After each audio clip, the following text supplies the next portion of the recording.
So as you all know, recently I went back to school. And by the way, this was completely voluntary. I was not peer pressured into it. Well, I guess I guess you could argue that Aram sort of, peer pressured me into it. But it wasn't anything like that. I already had an interest in it and I just, needed that push to go back to school. I wasn't peer pressured by my colleagues and my friends, who are full of enthusiasm and motivation, who are committed to this profession and they want to improve themselves in order to, improve the profession as a whole. Nothing like that. It was nothing like that. I just want to be a nerd, man. I just want to know more about the human body, about the anatomy and physiology, how different parts of the human body work synergistically in order to carry out our daily functions and, allow us to achieve these amazing feats of physical strength, stamina, and, power. I'm just a big nerd, man. That's why I want to go back to school. And as you all know, going to school is typically a young man's game. And today I was reminded of that once again. So every single week we have these team-based learning sessions, which is basically a practical session. You go in, you work through a workbook with all these questions, and the goal is, the aim, the objective of these sessions are so you can work together with your peers. You're meant to work collaboratively, talk among each other, and work through these problems as a team. So that's the whole point of these sessions. And you get marked on your attendance. So that's why I have to go. But I thoroughly enjoy these sessions.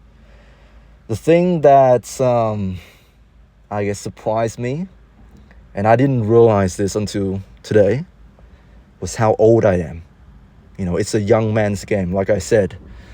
So today we are working through questions related to one of our modules, and we learned about the lungs and how the lungs function and the different tests that you conduct to assess lung function, like the spirometry and peak flow meter.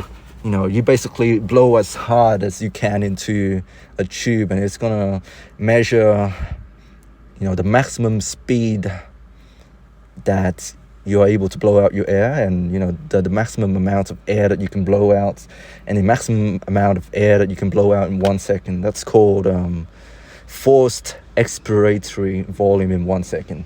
All of these technical terms. If you work in healthcare, you probably know what I'm talking about, but I'm not going to bore you about those details.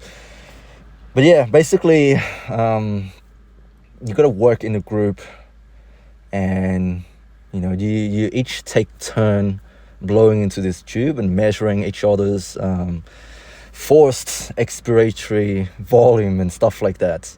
And you're meant to plot your data on a graph and see how well you compare to the average population.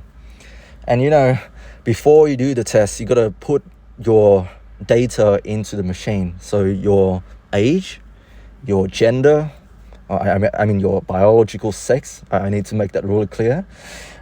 And you need to put down your height, which I was hesitant about. You also need to put down your weight as well.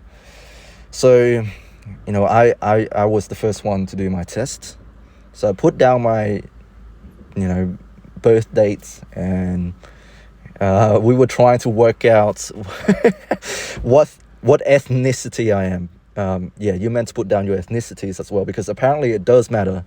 Different population tends to have different lung capacity. Like bigger European Slavic people, they're going to have bigger lung volumes in general, and smaller petite Asian Mongoloid men like me, we're going to have petite little chests with tiny lung volume. So we were trying to figure out my ethnicity, and there was no such thing as Vietnamese. Apparently the two main differences in the Asian, I'm speaking in gross generalization here. The two main groups are Chinese and Japanese. That's where the differences lie. You're either Japanese or you're either Chinese. So I don't know what I am. So we went with Chinese. So yeah, it was my first time doing this thing. I know I might have done it in nursing school, but I can't remember. This school system and this class, it reminded me of the nursing practical sessions again. I remember going back a couple of years back in nursing school, going into these sessions. Like I was dreading it. Like there's no one who want to work with me for some reason. Like people tend to stick in their own cliques, and they don't, they're not welcoming towards newcomers and foreigners. I digress. I'm not going to talk about that experience. But yeah, so I took my turn blowing into that tube, and when it was my classmates' turn, my team members' turn, they put down their birth year, and I look at them, and I had a like a like an existential crisis almost. I realized how young these people are. God bless them. God bless them. They're so freaking young. God bless their hearts. I look at their birth year, and they're born in the late 2000s. And I look at these people, and I'm thinking to myself, man, I'm old. I was born in the previous, decade compared to these guys. I'm a 90s boy. I look at these guys. I see little children. Man, God bless them. They're so freaking young. They're so precious, like little children. I know I shouldn't say that. It's like infantilizing them, but you can't help but feel, you feel some sort of way, and good on them. Like I'm seriously proud of them for going to school, and I will do everything in my power to support and even protect them if I can. But yeah, I was reminded once again, it was a rude awakening. It was a rude shock to the system when I realized how freaking old I am compared to the other people in my cohorts. And maybe it's this time around, going back to school, being an older gentleman, I am able to, get along with people better. I don't know why. It is. But maybe when I was, 18-year-old, when I was also a spring chicken like these guys, I was timid. I was afraid that people are, thinking certain things about me, and maybe that's why I didn't even bother reaching out, and that's why people seem like they don't want to work with me, because of the vibe that I gave off. I don't know if that make any sense. Maybe when you're older, you can appreciate, like how you don't really give a crap anymore about what other people think, and you just say whatever. And it's rare to see a young person who is confident in themselves, if that makes any sense at all. If I'm making any sense at all. But I feel like you will know what I'm talking about when you talk to a young person, and when you talk to, a matured age student. There's a degree of uncertainty in these young people's mind, and it manifests in the way they speak. And it conjures up some sort of feelings in me, the feelings of wanting to nurture and wanting to, support them. I don't know what I'm talking about. But I guess that's probably why when I was in nursing school as a young man, I felt like people are not welcoming towards me. Maybe my former classmates, being in the same life stage as me back then, there's a lot of uncertainty. It's the first degree that we're gonna do in our life, and we don't know if we made a good choice, whether it was the right choice or a wrong choice. Whether we're gonna get employed, are we gonna be able to get a job after school? There's all of these uncertainties, and maybe that's why we were a little bit standoffish. We were not willing to, open ourselves up because we were afraid.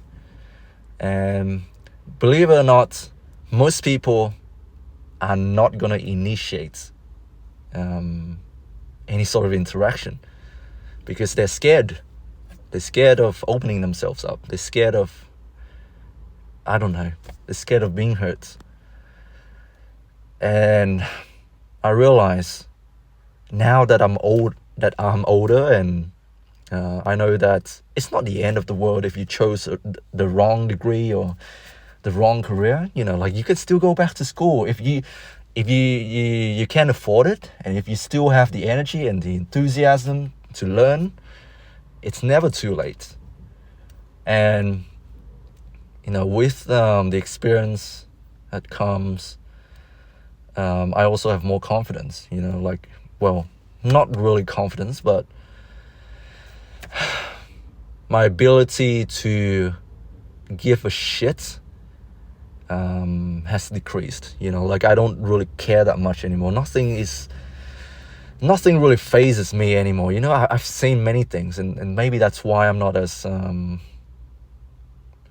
neurotic as my former self. But yeah, I just want to come on here and talk about my thoughts today. Going back to school, seeing these young people, and having that experience, going through the schooling system for the second time. You feel more assured. You feel more confident in a way, and that makes you more willing to reach out first. I have no issue with initiating conversations because I know no one is going to do that to me. No one's going to reach out to me first. So, based on my own experience, no one ever reaches out to me first. I was the one who initiated 90% of the interactions. With this knowledge coming into uni again, I'm gonna be that guy who's gonna reach out and start a conversation with everybody, because I know they are scared shitless. These little young ones, they're scared shitless. It's a new environment for a lot of people, and so I've been here before. It's not my first rodeo. Anyways, hope you guys are doing well. Stay strong. God bless. Don't think too much, man. It's just my thoughts, and you're free to think however you want to think. Until next time, I'll speak to you later.